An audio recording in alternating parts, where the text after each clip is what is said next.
ಆಯಿತಾ, ಎಲ್ಲಿವರೆಗೆ ನೋವು ಮಾಡಿದ್ದಾರೆ ಅಂತ ಹೇಳಿದರೆ, ಒಬ್ಬ RTI ಹಾಕಿ ಕೊರೋನಾ ಸಂದರ್ಭದಲ್ಲಿ 3 ವರ್ಷ ಪ್ರಯಾಣ ಭತ್ಯೆಯನ್ನು ತುಳು ಅಕಾಡೆಮಿ ಅಧ್ಯಕ್ಷ ನುಂಗಿದ್ದಾನೆ. ನುಂಗೋದೇನು ನಮ್ಮ ಕೆಲಸ ಆಯಿತಾ. ಎಲ್ಲಿವರೆಗೆ ನಾನು ಪ್ರತಿ ದಿವಸ ನಾನು ಮನೆಯಲ್ಲಿ ಬೀಗ ಹಾಕಿ ಒಳಗೆ ಕೂತ್ಕೊಂಡದ್ದು.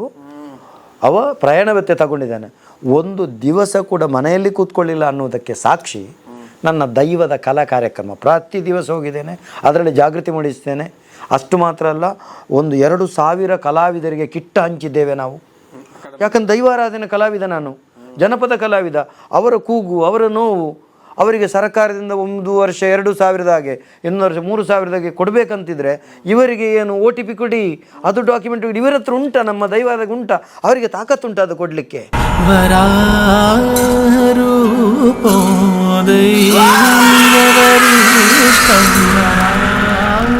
ಈ ಡಾಕ್ಯುಮೆಂಟುಗಳ ನೈಜ ಕಲಾವಿದನ ದೊಡ್ಡ ಸಮಸ್ಯೆ ಅಂತ ಹೇಳಿದರೆ ಅವರಿಗೆ ಅವರ ಡಾಕ್ಯುಮೆಂಟ್ ಇಲ್ಲ ಪಾಪ ಅವರಿಗೆ.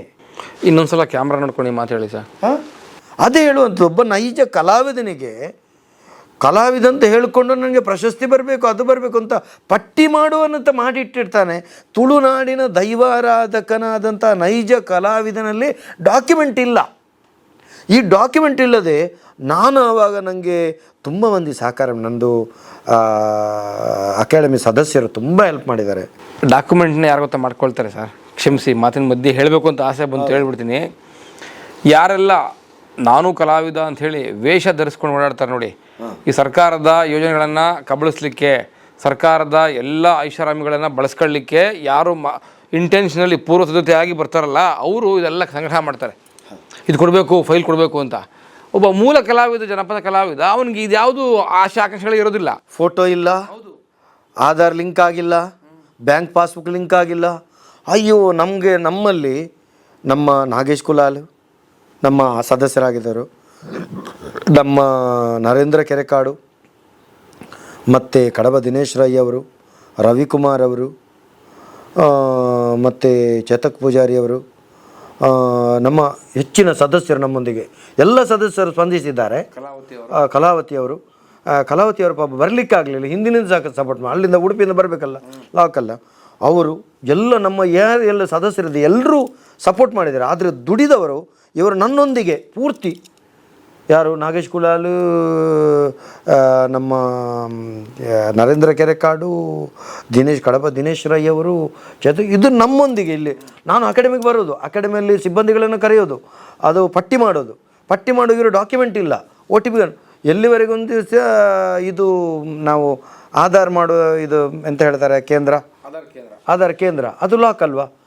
DC ಅವರಿಗೆ ಫೋನ್ ಮಾಡಿ, ADC ಅವರಿಗೆ ಫೋನ್ ಮಾಡಿ ಅದನ್ನು ಓಪನ್ ಮಾಡಿಸಿ ಇವರಿಗೆ ಡಾಕ್ಯುಮೆಂಟ್ ಮಾಡಿ ಕೊಡುವಂಥ ವ್ಯವಸ್ಥೆಯಲ್ಲಿ ಅವರಿಗೂ ಕೂಡ ನನ್ನ ಕಾಳಜಿ ನೋಡಿ ಅವರಿಗೆ ಖುಷಿಯಾಗಿತ್ತು. ಅವರಿಗೆ ಮಾಡಿಕೊಂಡು ನಾನು ಆ ಸಂದರ್ಭದಲ್ಲಿ ಒಂದು 500 ಮಂದಿಯ ಪಟ್ಟಿಯನ್ನು ಸರಕಾರಕ್ಕೆ ನೈಜ ಕಲಾವಿದರನ್ನು ಮಾಡಿಕೊಟ್ಟಿದ್ದೇನೆ.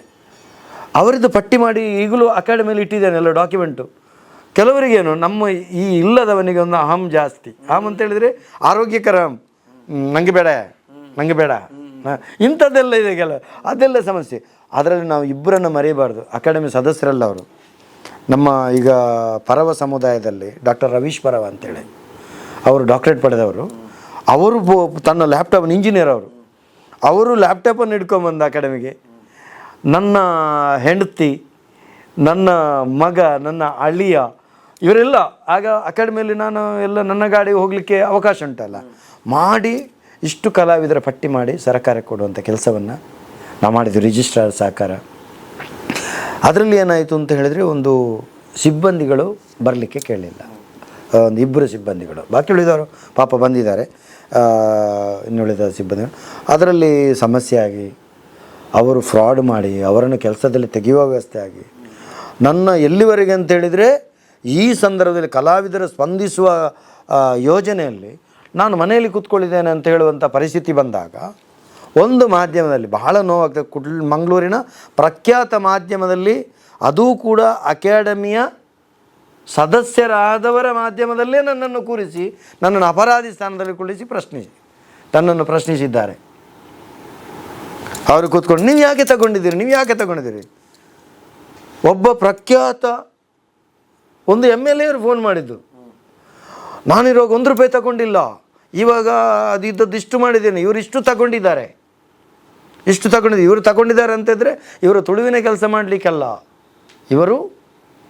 ಇವರ ಮನೆಯನ್ನು ತುಂಬಿಸೋದಕ್ಕೆ ಮಾಡಿ.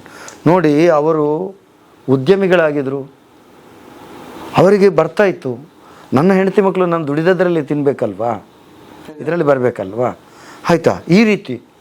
ಆದರೂ ಕೂಡ ನಾನಲ್ಲಿ ಮಂಗನಾಗಿ ಕೂತ್ಕೊಂಡದ್ದು ನನಗೆ ನೋವಾಗ್ತದೆ, ತಪ್ಪು ಮಾಡಲಿಲ್ಲ. ಅಷ್ಟೊತ್ತಿಗೆ ಆಗುವಾಗ ಮಾಧ್ಯಮ ಮಿತ್ರರೊಬ್ಬರು ಬಂದು, ಅದನ್ನು ಹೆಸರು ಹೇಳ್ತೇನೆ, ಜಿತೇಂದ್ರ ಕುಂದೇಶ್ವರ್ ಅಂತೇಳಿ, ಸಡನ್ ಫೋನ್ ಮಾಡಿದ್ರು. ನಾನು ನನ್ನ ಪಂಜುರ್ಲಿ, ಅಯ್ಯೋ ಪಂಜುರ್ಲಿ, ನನಗೆ ಅವಮಾನ ಆಯ್ತಲ್ಲ, ಈಗ ಏನು ಮಾಡೋದು? ಜಿತೇಂದ್ರ ಕುಂದೇಶ್ವರ್ ಅವರು ಫೋನ್ ಮಾಡಿದರು, ಏನು ಮಾತಾಡ್ತೀರಿ, ಪ್ರಯಾಣ ಭತ್ಯೆ ಅವರ ಹಕ್ಕು ನಮಗೂ ಇದೆ, ಇನ್ನೊಬ್ಬರಿಗಿದೆ, ನೀವ್ಯಾಕೆ ಗುಬ್ಬಿ ಮೇಲೆ ಬ್ರಹ್ಮಾಸ್ತ್ರ ಬಿಡ್ತೀರಿ? ದೊಡ್ಡವರಿದ್ದಾರೆ, ಅವ್ರದನ್ನು ಕೇಳುವಂಥ ನಿಮಗೆ ಹಕ್ಕಿದೆಯಾ? ಸಂಸ್ಕೃತಿ ಇಲಾಖೆ ಸಚಿವನ ಕೇಳಿ. ಹಾಂ, ಕೇಳಿ, ಅದು ಕೇಳಿ. ನಿಮಗೆ ಸರಿಯಾಗಿ ಅಕಾಡೆಮಿಗೆ ಅನುದಾನ ಭರಿಸುವಂಥ ವ್ಯವಸ್ಥೆ ನಿಮಗೆ ಆಗ್ತಾ ಇಲ್ಲ, ನೀವು ಇದನ್ನೆಂತ ಕೇಳ್ತೀರಿ ಅಂಥೇಳಿ ನನಗೆ ಇಲ್ಲಿವರೆಗೆ ತುಳಿತ ಅಂತೇಳಿ. ಬಹುಶಃ ಈ ನಿಮ್ಮ ಸಂದರ್ಶನವನ್ನು ನೋಡ್ತಿರೋರು ಅಥವಾ ನಿಮಗೆ ಆ ದಿನ ಅವಮಾನಕ್ಕೆ ಎಡೆ ಮಾಡಿಕೊಟ್ರಲ್ಲ, ಅವರೆಲ್ಲರಿಗೂ ಈ ಮಾತು ಹೇಳ್ತೀನಿ, ನಾಚಿಕೆ ಆಗ್ಬೇಕು ಇವ್ರಿಗೆಲ್ಲ. ಏನಂದರೆ, ದೊಡ್ಡವರ ಮುಂದೆ ಪ್ರಶ್ನೆ ಮಾಡೋಕ್ಕಾಗದೇ ಇರತಕ್ಕಂಥ ಜನ ಪ್ರಾಮಾಣಿಕರ ಮುಂದೆ ಬಂದು ಮಾತಾಡ್ತಾರೆ. ಮೊನ್ನೆ ನಡೆದ ಅಕ್ಕ ಸಮ್ಮೇಳನಕ್ಕೆ ಕಲಾವಿದರೆ ಕಾರ್ಯಕ್ರಮದ 2 ದಿನಗಳ ಹಿಂದೆ ಪ್ರವಾಸ ಮಾಡಿದ್ದಾರೆ. ಈ ನಾಚಿಗೆಟ್ಟ ಮಂತ್ರಿಗಳು, ಕಾರ್ಯದರ್ಶಿಗಳು, ಇಡೀ ಆಫೀಸ್ ಬೇರರ್ಸು 10 ದಿವಸ ಮುಂಚೆ ಅಮೆರಿಕ ಪ್ರವಾಸಕ್ಕೆ ಹೋಗಿದ್ದಾರೆ. ಅದು ಇವರಪ್ಪ ಮನೆ ಕಾಸ. ಎಲ್ಲಿವರೆಗೆ ಅಂತ ಹೇಳಿದರೆ, ಅವತ್ತು ಕಮೆಂಟ್ ಅದರಲ್ಲಿ ಒಬ್ಬರು, ಇವರನ್ನು ಮಂಪರು ಪರೀಕ್ಷೆ ಮಾಡಿಸಬೇಕು ಅಂತ, ನನ್ನನ್ನು ಮಂಪರು ಪರೀಕ್ಷೆ ಮಾಡಿಸಬೇಕು ಅಂತ. ಅವಾಗ ಗೊತ್ತಾಗ್ತದೆ, ಅವರಿಂದ ಲೊಕೇಶನ್ನ ನೋಡಬೇಕು, ಮೊಬೈಲ್ ಲೊಕೇಶನ್ನ ನೋಡಬೇಕು, ಹೋಗಿದ್ದಾನಂತ ಹೇಳ್ತಾರೆ ಅಂತೇಳಿ. ಆದರೆ ಇಲ್ಲಿನ ಎಲ್ಲರಿಗೂ ಗೊತ್ತಿತ್ತು ನಾನೇನು ಮಾಡಿದ್ದೇನೆ ಅಂತ. ಆದರೆ ಎಲ್ಲರಿಗೂ ಮತ್ತು ಎಲ್ಲಕ್ಕಿಂತ ನನ್ನ ಪಂಜುರ್ಲಿಗೂ ಗೊತ್ತಿತ್ತು. ಭಾಳ ನಿಮ್ಮ ಮಾತು ಕೇಳಿ ನನಗೆ ದುಃಖ ಆಯಿತು. ಮನುಷ್ಯನಿಗೆ ಮನುಷ್ಯನ ಪ್ರಾಮಾಣಿಕತೆಯನ್ನು ಗುರುತಿಸ್ತಕ್ಕಂಥ ಮಾನದಂಡ ಜನಗಳಿಗೆ ಗೊತ್ತಾಗಬೇಕು. ಯಾರು ಪ್ರಾಮಾಣಿಕರು, ಹೇಗೆ ಅವ್ರನ್ನ ಪ್ರಾಮಾಣಿಕರು ಅಂತ ಗುರುತಿಸೋದು ಅಂತ ಹೇಳಿ ಅಲ್ವಾ. ಒಂದು ಕಲಾ ಬದುಕಿನಲ್ಲಿ ಇದ್ಕೊಂಡು, ಜಾನಪದ ಬದುಕಿನಲ್ಲಿ ಇದ್ಕೊಂಡು ಆ ಕಲೆಯನ್ನು ಬಿಡದೆ ಬದುಕು ನಡೆಸ್ಕೊಂಡು, ಸಂಸಾರ ನಡೆಸ್ಕೊಂಡು, ಕೆಲಸ ಮಾಡಿಕೊಂಡು, ಕಲೆಯನ್ನು ಬಿಡದೆ ಮುಂದುವರ್ಸ್ಕೊಂಡು ಹೋಗ್ತಕ್ಕಂಥ ಒಬ್ಬ ಕಲಾವಿದನಿಗೆ ಈ ನೆಲ ಕೊಡ್ತಕ್ಕಂಥ ಗೌರವ ಇದಂತೂ ಅಲ್ಲ. ಇದೆಲ್ಲವೂ ಯಾರಿಗೆ ಸಲ್ಲಬೇಕು ಅಂತಂದರೆ, ಈ ನಾಚಿಗೇಡಿ ಕಲೆಯನ್ನು ಮಧ್ಯದಲ್ಲಿ ಇಟ್ಕೊಂಡು ನಾಚಿಗೇಡಿ ಬದುಕನ್ನು ಬದುಕ್ತಾರಲ್ಲ ಅಂಥವ್ರಿಗೆ ಇದು ಸಲ್ಲಬೇಕಷ್ಟೇ. ಇದು ಎಲ್ಲಿವರೆಗೆ ಅಂತೇಳಿದರೆ, ಲಾಕ್ಡೌನು, ಕಾರ್ಯಕ್ರಮ ಪ್ರದರ್ಶನ ಮಾಡೋಕ್ಕಾಗಲ್ಲ. ಕಲಾವಿದನಿಗೆ ಮಾನಸಿಕ ವೇದನೆ ಅದು. ತನ್ನ ಕಲೆಯನ್ನು ಪ್ರದರ್ಶನ ಮಾಡಲಿಕ್ಕೆ ಆಗೋದಿಲ್ಲ. ನಾಟಕ ಕಲಾವಿದ ಆಗಿರ್ಬೋದು, ಯಕ್ಷಗಾನ ಕಲಾವಿದ ಏನು ಮಾಡೋದು? ಆ ಸಂದರ್ಭದಲ್ಲಿ ನನ್ನ ಮನಸ್ಸಿಗೆ ಬಂದಿರುವಂಥದ್ದು ಆನ್ಲೈನ್ ನೇರ ಪ್ರಸಾರ. ಆವಾಗ ಮಂಗಳೂರಿನ ಪ್ರಖ್ಯಾತ ಚಾನಲ್ಗಳು ನನಗೆ ಸಪೋರ್ಟ್ ಮಾಡಿತು. ಅದು ನಮ್ಮ ಟಿವಿಯವರು ಉಚಿತವಾಗಿ ಲೈವ್ ಮಾಡಿದರು, 1 ಪೈಸೆ ತಗೊಳ್ಳದೆ, ಆಯಿತಾ. ಚಾನಲ್ 9ನವರು, V4ನವರು, ಆಯಿತಾ, ಅವರು ಮಾಡಿದರು. ಮತ್ತು ಡೈಜಿವಲ್ನವರು ಮಾಡಿದರು, ಆಯಿತಾ. ಕೆಲವೊಂದು ಇಲ್ಲಿನ ಚಾನಲ್ನವರು ಅವರನ್ನು ಕರೆದು ಕಲಾವಿದರಿಗೊಂದು ಅವಕಾಶ. ಪ್ರತಿ ದಿವಸ ಕಾರ್ಯಕ್ರಮ ಲಾಕ್ಡೌನ್ ಸಂದರ್ಭದಲ್ಲಿ ಏನೋ ಅದು ಅಂತರವನ್ನು ಇಟ್ಕೊಂಡು ಕಾಪಿ ಇಟ್ಕೊಂಡು ಮಾಡೋದಂತ ಹೇಳಿದಾರಲ್ಲ, ತುಳು ಅಕಾಡೆಮಿಯಲ್ಲಿ. ನಾನೇನು ಮಾಡಿದೆ, ನನ್ನ ಅಕಾಡೆಮಿ ನಾನು ಯೋಚಿಸಿದೆ, ಏನು ಮಾಡೋದು, ಲಾಕ್ಡೌನಲ್ಲಿ ಇವರು ಪ್ರದರ್ಶನ ಮಾಡಲಿಕ್ಕೆ ಆಗೋದಿಲ್ಲ, ಇಲ್ಲಿಗೆ ಬರಲಿಕ್ಕೆ ಒಂದು ಅವಕಾಶ ಇದೆ. ಆವಾಗ ಸ್ವಲ್ಪ ಸಡಿಲಿಕ್ಕೆ ಇತ್ತು, ಬರಲಿಕ್ಕೆ ಅವಕಾಶ ಇತ್ತು. ಏನು ಮಾಡೋದು? ಹಾಗಾದರೆ ಹೊರಗೆ ಮಾಡುವಂಥ ಒಳಗೆ ಮಾಡಲಿ, ಮನೆಯಲ್ಲಿ ಕೂತ್ಕೊಂಡು ನೋಡಲಿ ಎಲ್ಲರೂ. ನಮ್ಮಲ್ಲಿ ಇದಕ್ಕೆ ಬೇಕಂದ ವ್ಯವಸ್ಥೆ ಇದೆ, ಜನರೇಟರ್ ಇದೆ, ಹಾಲ್ ಇದೆ, ಲೈಟಿಂಗ್ಸ್ ಇದೆ. ಈ ಸಂಪನ್ಮೂಲಗಳನ್ನು ಕೊಟ್ಟರೆ ನಮ್ಮಲ್ಲಿ ಒಬ್ಬರು ಇದರ ಕಲಾವಿದನಾದರೆ ಏನು ಮಾಡಿದ್ದೇವೆ ಅಂತ ಹೇಳಿದರೆ, ಕಲಾವಿದರಿಗೆ ಸಂಭಾವನೆ ಇಲ್ಲ. ಯಾವ ರೀತಿ ಅಂತ ಹೇಳಿದರೆ, ಅವರಿಗೆ ಅವರ ಊರಿನ 3 ಮಂದಿ ಅತಿಥಿಗಳನ್ನು ಕರೀಬೇಕು, ಯಾರವರಿಗೆ ಸ್ಪಾನ್ಸರ್ ಮಾಡ್ತಾರೆ.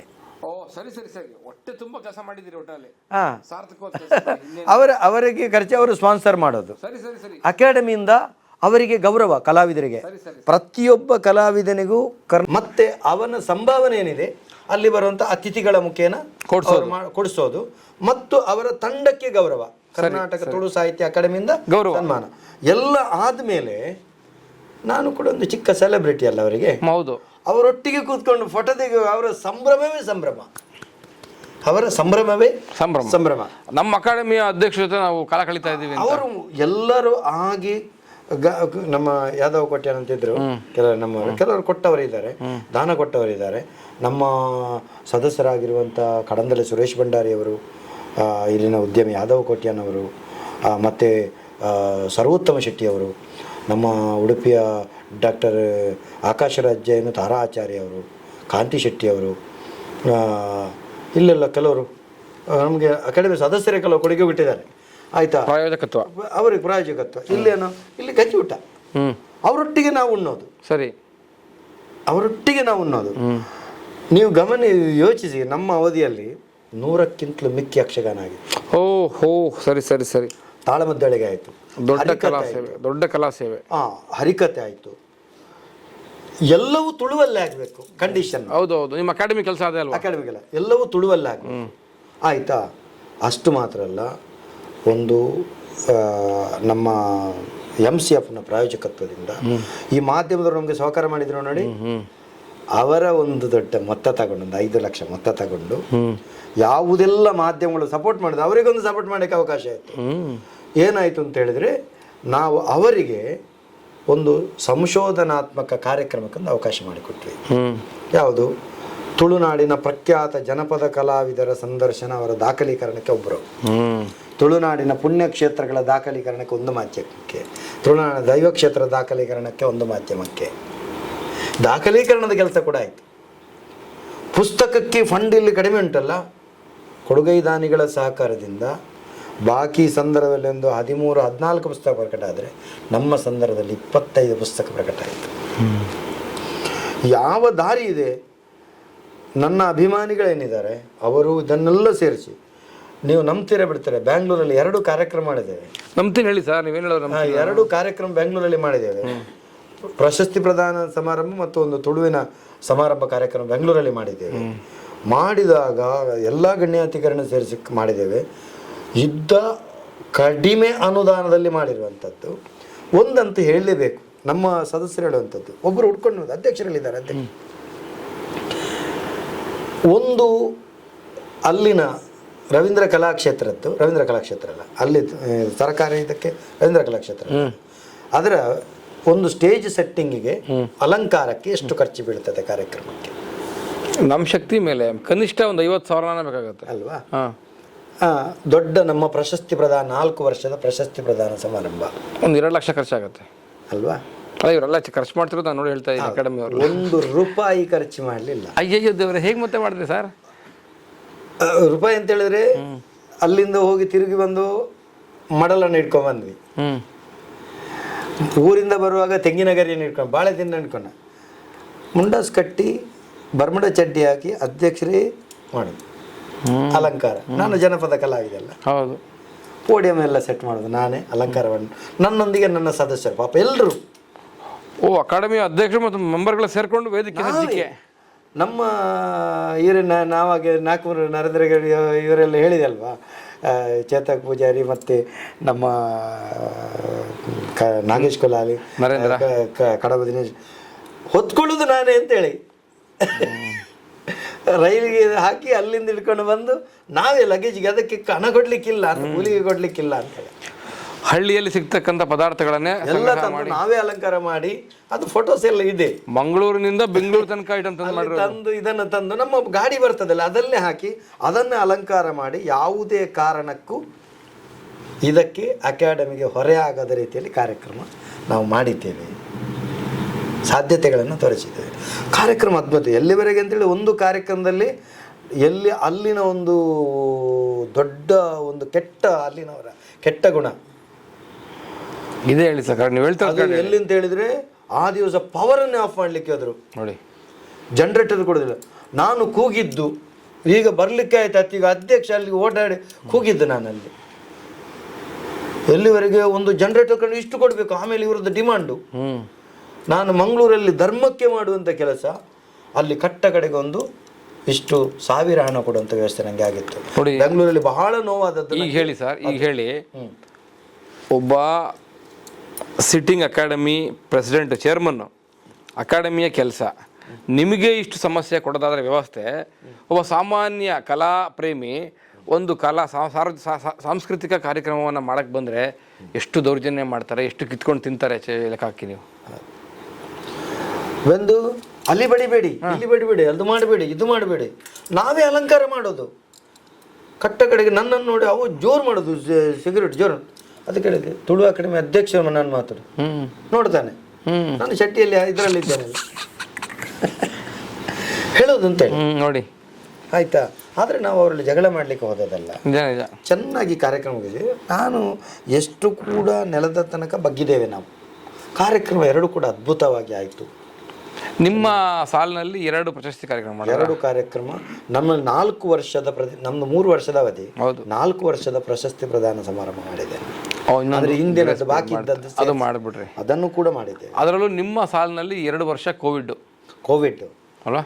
ಕೋವಿಡ್ನ ಸಂತ್ರಸ್ತ ಸ್ಥಿತಿಯಲ್ಲೂ, ಕೋವಿಡ್ ದಾಟಿದ ನಂತರ ಇದನ್ನೆಲ್ಲ ಮಾಡಿದ್ವಿ ನಾವು. ಬಜೆಟ್ ಕೊಟ್ಟಿದ್ರ ಸರ್ಕಾರ ಕೋವಿಡ್ನಲ್ಲಿ? ಬಜೆಟ್ ಆವಾಗ 28 ಲಕ್ಷ, ಅತಿ ಕಡಿಮೆ. 80 ಲಕ್ಷ ಇದ್ದದಲ್ಲಿ 38 ಲಕ್ಷ, 38 ಲಕ್ಷ ಲೆಕ್ಕ, ಅರ್ಧಕ್ಕಿಂತ 2 ಲಕ್ಷ ಕಡಿಮೆ. ಅದೇ ಮುಂದುವರಿದಿತ್ತು ಕೊನೆಯ ತನಕ ನಂದು. ಈಗಲೂ ಅಷ್ಟೇ ಇದೆ, ಈಗ ಜಾಸ್ತಿ ಇದೆ. ಈಗ ಅದೇ 38 ಆಗಿದೆ ಅಂತ ಹೇಳ್ತಾರೆ. ಮೊನ್ನೆ ಇವತ್ತು ಕೇಳಿದೆ ಅಧ್ಯಕ್ಷ. 20 ಪ್ರಶಸ್ತಿ ಪ್ರದಾನ ಕಾರ್ಯಕ್ರಮಕ್ಕೆ 20 ಲಕ್ಷ ಇಟ್ಕೊಂಡು ಇನ್ನು 60 ಲಕ್ಷದಲ್ಲಿ ಅರ್ಧ ಕೊಡ್ತೀವಿ ಅಂತ ಹೇಳಿ 30 ಕೊಟ್ಟಿದ್ದಾರೆ ಅಂತ ಎಲ್ಲ ಇದೆ. ಅಕಾಡೆಮಿ ಅಧ್ಯಕ್ಷರುಗಳ ಸಂದರ್ಶನ ಹೇಳಿರೋ ಮಾತು ಅಲ್ಲ. ಈಗ ಆವಾಗ ಇದ್ದ, ಈಗ ಸ್ವಲ್ಪ ಜಾಸ್ತಿ ಆಯಿತು ಅಂತ ಹೇಳ್ತಾ ಇದ್ದಾರೆ. ಸರಿ, ನಾವು ಅಂತ ಹೇಳಿದರೆ ನನಗೆ ಒಂದು ಸರ್ಕಾರಕ್ಕೆ, ಆಗಿನ ಸರ್ಕಾರಕ್ಕೆ ದೊಡ್ಡ ನಮಸ್ಕಾರ ಅಂತ ಹೇಳಿದರೆ, ನನ್ನ ತುಳು ನಾನು ಹೆಮ್ಮೆಯಿಂದ ಹೇಳೋದನ್ನು 3.6 ಕೋಟಿ ಬಿಡುಗಡೆ ಮಾಡಿದರು. ಆ ತುಳು ಭವನ ಅಕೋಸ್ಟಿಕ್ ಆಗಿ 1100 ಸಿಟ್ಟಿಂಗ್ನ ಮೇಲಿನ ಮಾಡಿ, 500 ಕೆಳಗಿನ ಮಾಡಿ, ಯಾಕಷ್ಟು ನನ್ನ ಸಂದರ್ಭದಲ್ಲಿ ಅದೆಲ್ಲ ಫಿನಿಶ್ ಆಯಿತು. 3.6. ಸಿ ಟಿ ರವಿಯವರಿಗೆ ಕೋಟಿ ನಮಸ್ಕಾರ.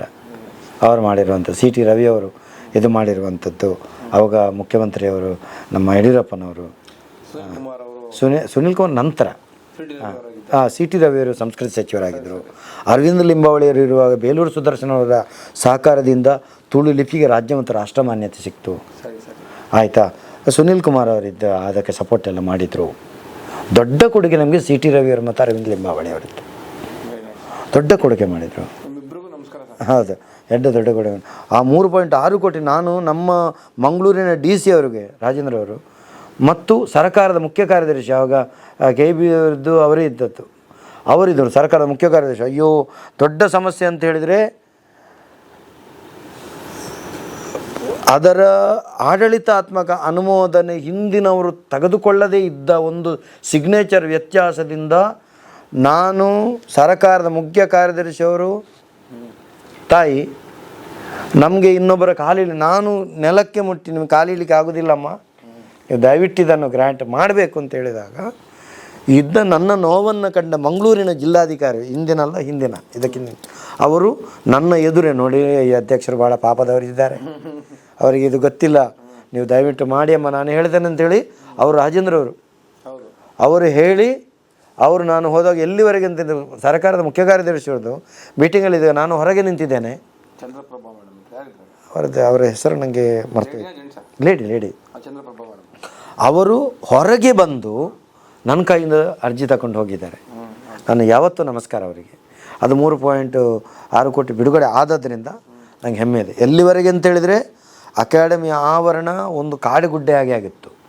ಅಲ್ಲಿ ಉರುವ ಸ್ಟೋರ್ನ ಹತ್ತಿರ ನೀವು ನೋಡ್ಬೋದು, ಅಲ್ಲಿ ಹೋಗಿ. ಈಗ ಹೌದು, ಉರುವ ಅಂತ ಹೇಳಿದರೆ ಅಲ್ಲಿ ಉರುವ ಅಂತಲೇ ಅಶೋಕ್ ನಗರ, ಅಲ್ಲಿ ಉರುವ. ಅಲ್ಲಿ ಏನಾಗಿತ್ತು ಅಂತ ಹೇಳಿದ್ರೆ, ಎಲ್ಲ ಟ್ರಾನ್ಸ್ಫಾರ್ಮರ್ 50 ಸೆನ್ಸ್ನ ಒಳಗಿತ್ತು. ನಾನು ನಿಷ್ಠೂರವಾಗಿ ಏನು ಮಾಡಿದೆ, ಟ್ರಾನ್ಸ್ಫಾರ್ಮರ್ನ ಹೊರಗೆ ಹಾಕಿಸಿದೆ, ಕಾಂಪೌಂಡ್ನ ಆಚೆ ಮಾಡಿದೆ, ಕಾಂಪೌಂಡನ್ನು ಗಟ್ಟಿ ಮಾಡಿದೆ. ಇಲ್ಲಿರುವಂಥ ಡ್ರೈನೇಜ್ ಒಳಗಿತ್ತು, ಅದನ್ನೆಲ್ಲ ತೆಗೆಸಿದೆ. ಅಲ್ಲಿ ಬಯಲು ರಂಗಮಂದಿರಕ್ಕೆ ಮಟ್ಟ ರತ್ನಾಕರ್ ಹೆಗ್ಡೆ ಅವರಿಗೆ ಕೋಟಿ ನಮಸ್ಕಾರ. 25 ಲಕ್ಷ ಪ್ಲಸ್ 6 ಲಕ್ಷ ಗ್ರ್ಯಾಂಟ್ ಮಾಡಿದರು, ಅವರು ಗ್ರ್ಯಾಂಟ್ ಮಾಡಿದರು. ಆದ್ದರಿಂದ ಬಯಲು ರಂಗಮಂದಿರ ಅದರಲ್ಲಿ ನನ್ನ ದೊಡ್ಡ ಆಸೆ ಇತ್ತು. ದೂರ ಊರು ಬಂದ ಕಲಾವಿದರಿಗೊಂದು ವಾಸ್ತವಕ್ಕೆ ಅದರ ಮೇಲೆ ಮಾಡಬೇಕು, ಬಂದವರು ಮಂಗಳೂರಿಗೆ ಬಂದಿದ್ದೇವೆ ಹೋಗಲಿಕ್ಕೆ ಜಾಗ ಇಲ್ಲ ಅಂತ ಹೇಳಿದರೆ ಅದು ನನ್ನ ಅವಧಿ ಮುಗೀತು ಬಿಡಿ, ಏನು ಮಾಡಲಿಕ್ಕೆ ಆಗಲಿಲ್ಲ. ಎಲ್ಲ ಆಸೆ ಇತ್ತು ನನಗೆ. ಇಡೀ 50 ಸೆನ್ಸ್ ಸ್ಥಳ ಕೂಡ ಒಂದು ಪರ್ಫೆಕ್ಟು ಬಯಲುರಂಗ, ಅರ್ಧ ಎಕರೆ ಸ್ಥಳವನ್ನು ಅಕೌಸ್ಟಿಕ್ 2 ಸಭಾಭವನ ಇದಾಗಿದೆ.